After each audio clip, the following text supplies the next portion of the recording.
बहुत सालों पहले की बात है। किसी गांव में एक मछेरा रहता था जो कि बहुत ही गरीब था और मछलियां पकड़ने शहर के समंदर जाता और वहीं पर उनको बेचता था। कुछ मछलियां घर लाता और उसकी बीवी पकाती और सब मिलकर खाते। इस तरह उनके दिन गुजरते थे। मछेरे का नाम सुनील था, उसकी बीवी का नाम किरण और उसके 4 बच्चे थे। शहर के लोग समंदर की सैर करते और सारा कचरा समंदर के अंदर ही फेंक देते थे।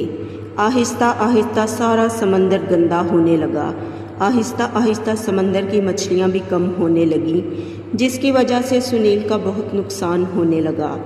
ना वो मछलियां पकड़ता, ना उनको बेचता और ना ही उसके घर का चूल्हा जलता था। इस तरह उसके हालात बिगड़ने लगे।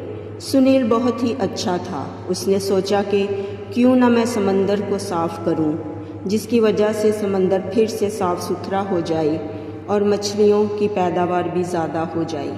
सुनील हर रोज़ समंदर को साफ़ सुथरा करना शुरू हो गया। जैसे ही वो समंदर को साफ़ करता, दूसरे दिन शहर के लोग फिर से समंदर गंदा कर देते। बहुत दिनों तक यही सिलसिला चलता रहा, मगर सुनील ने हार न मानी। वो गांव से हर रोज़ शहर आता और समंदर को साफ़ करता। इस तरह बहुत दिन गुजर गए। सुनील की बीवी ने कहा, आपको क्या मिल रहा है समंदर को साफ़ करके? इससे अच्छा है कि आप वहाँ शहर में कोई नौकरी तलाश कर लें। हर रोज़ तो आप शहर जाते हैं ना। घर के हालात देखें कितने ख़राब हैं, खाने के लिए भी कुछ नहीं है। समंदर ने आपको क्या देना है? ना ही वहाँ पर ज़्यादा मछलियाँ हैं। कुछ तो गौर करें इन बातों पर। मगर सुनील ने कहा, किरण, इतने सालों से हम समंदर की मछलियों से ही अपना घर चला रहे हैं। जैसे ही समंदर मुकम्मल तौर पर साफ़ हो जाएगा, फिर से समंदर में मछलियाँ पैदा हो जाएंगी। बस थोड़ा सा सब्र करो। किरण वहीं चुप हो गई। किरण अपनी माँ के घर से खाने पीने की चीज़ें लाती और अपने बच्चों को खिलाती। इस तरह उसके घर का गुजारा चलता। 1 महीना गुजर गया, मगर सुनील को समंदर से ज़्यादा मछलियाँ हासिल ना हुई।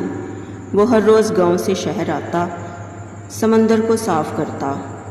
वो जिसकी कश्ती पर बैठकर समंदर की सफाई करता, वो भी कहता कि सुनील, तुम कितनी मेहनत करते हो, इससे अच्छा है कोई नौकरी तलाश कर लो। मगर सुनील किसी की भी बात ना मानता था। 5 माह गुजर गए। इधर सुनील की बीवी किरण सुनील से लड़कर अपने बच्चों को लेकर अपनी माँ के घर चली गई। सुनील अब अकेला ही घर में रहता था, जो 2-4 मछलियाँ पकड़ता, उन्हीं को पकाकर खाता और अपना गुजारा करता था। एक दिन सुनील समंदर के किनारे बैठकर रोने लगा कि मेरी क्या ज़िंदगी है, मैं इतना गरीब क्यों हूँ। मेरी बीवी बच्चे भी मुझे छोड़कर चले गए। मैं छोटा सा था जब से इस समंदर से मछलियाँ पकड़ रहा हूँ। इस समंदर से मेरे बचपन की और मेरे बाप की बहुत सी यादें जुड़ी हैं। मैं किस तरह इस समंदर को और इस जगह को भुला दूँ और इनसे दूर चला जाऊँ। और फूट फूट कर रोने लगा। अचानक वहाँ पर एक बहुत खूबसूरत और नेक दिल जलपरी आ गई। सुनील उसे देखकर डर गया, मगर जलपरी ने कहा कि सुनील, मत रो, तुम बहुत ही नेक दिल और अच्छे इंसान हो, सबसे अलग हो। सारे लोग समंदर को गंदा करते हैं, मगर तुम हर रोज़ आकर इसे साफ़ करते हो। मुझे पता है तुम बचपन से ही इस समंदर से मछलियाँ पकड़ते हो।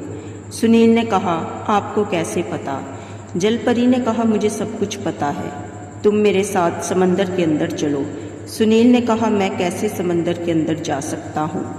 जलपरी ने कहा, मेरा हाथ पकड़ो। वो जलपरी का हाथ पकड़कर समंदर के अंदर चला गया। जलपरी ने उसे अपना पूरा महल दिखाया, सब जलपरियों से उसे मिलवाया, राजा रानी से भी। सब बहुत खुश हुए सुनील की लगन और नेक दिली को देखकर। राजा ने कहा कि हम सब तुम्हारे शुक्रगुजार हैं कि तुमने हमेशा समंदर को साफ रखा। तुम्हारी वजह से हर एक मछली और हमारे घराने महफूज हैं। हम सब तुमसे बहुत खुश हैं। हमें पता है कि तुम बहुत ही मुश्किलात में हो, फिर भी तुम हर रोज़ गांव से आकर समंदर को साफ़ करते हो। राजा रानी ने सुनील को 2 थैलियाँ दी, जो कि सोने की अशर्फियों से भरी पड़ी थी। सुनील ने कहा कि इनकी कोई ज़रूरत नहीं, मगर राजा ने कहा ये तुम्हारा इनाम है। इनकार मत करना और हमारे बारे में दूसरे इंसानों से जिक्र मत करना। सुनील ने कहा मैं वादा करता हूँ आप सबके बारे में कभी भी किसी इंसान को कुछ ना बताऊँगा और समंदर को भी हमेशा साफ रखूँगा।